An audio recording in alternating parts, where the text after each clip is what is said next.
Hey everybody, it's Tackle Tom, the modern fisherman. I guess it's story time.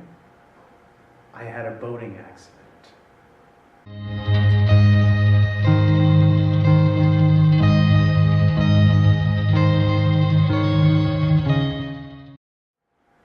Let me tell you how it happened.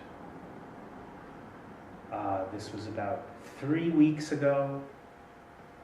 We went fishing out of Atlantic Highlands with my friend Dan. I made a video about that, my last video. This was another trip with him, just going after bluefish and striped bass, maybe some sharks. We had a wonderful day. It was glassy seas the whole time. I have a few short clips of that. Couldn't have asked for better weather, really. It was very calm out, the fish were biting, we were having a good time. We stayed out a little longer because we hit a spot where we saw some marks on the fish finder. And then around 6:30, we started to head into the marina. We were only about 10 miles away from shore, or from the marina. So the way Sandy Hook goes up, you have to pass this big hook of land, and then you jet across about a mile of inshore bay to get to the Atlantic Highlands Marina. We were already past the hook and heading in the straight line towards the marina, and it was dark. My friend Dan was captaining the boat, and I guess long story short, I woke up with extreme chest pain and blood in my face.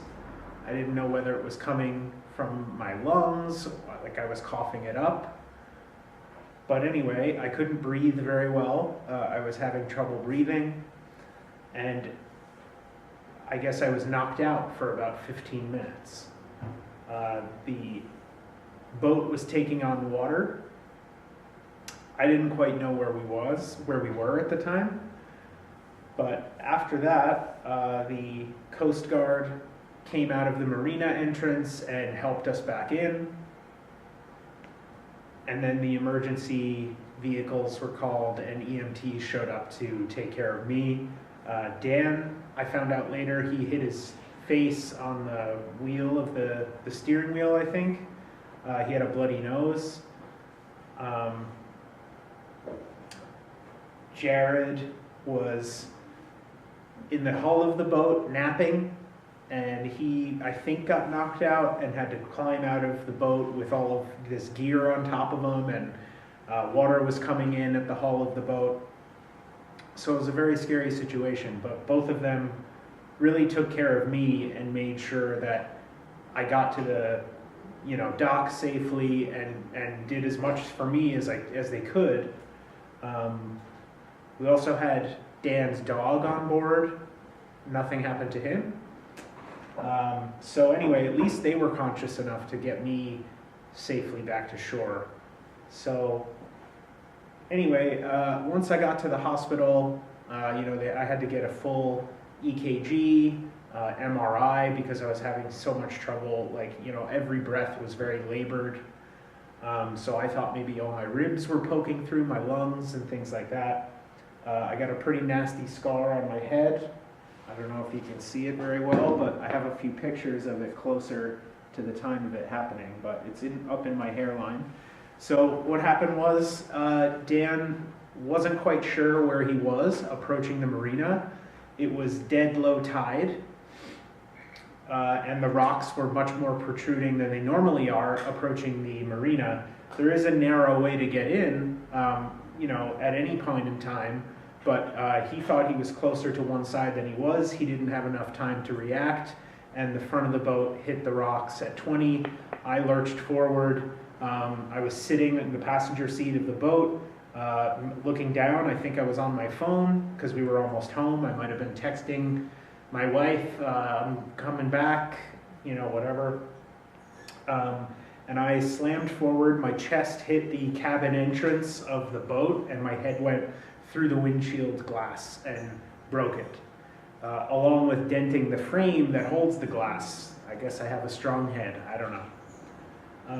So anyway, 2 weeks later, I got my stitches out. I was instructed not to go to work for those 2 weeks. Raising my arms was quite a problem. I had a really bad line of bruise all the way across my chest and onto my biceps. I have bruised lungs. That was the extent of it, and the laceration to my head. Slight concussion, so I took it easy. And anyway, then I bought a auto-inflating life jacket because in those 2 weeks I had a lot of time to reflect on what might have happened if I went over the side of the boat had that accident occurred and I went over the side. You know, I don't know if the guys would have been able to jump in and save me, whether I would have sunk to the bottom. So it was quite a dose of mortality on an otherwise very peaceful fishing trip that turned into quite a nightmare for me, and all of my family are now very worried about me going fishing and boating in general. So I highly recommend that if you go out deep sea fishing, have a life jacket, one that you wear all the time.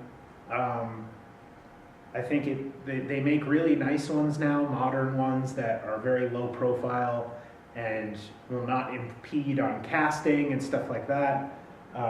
So I have one up here.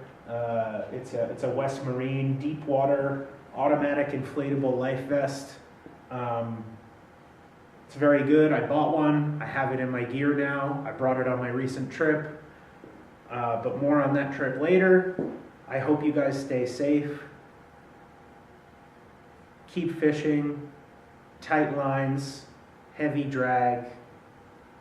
Keep your head away from windshields and stay away from the bottom.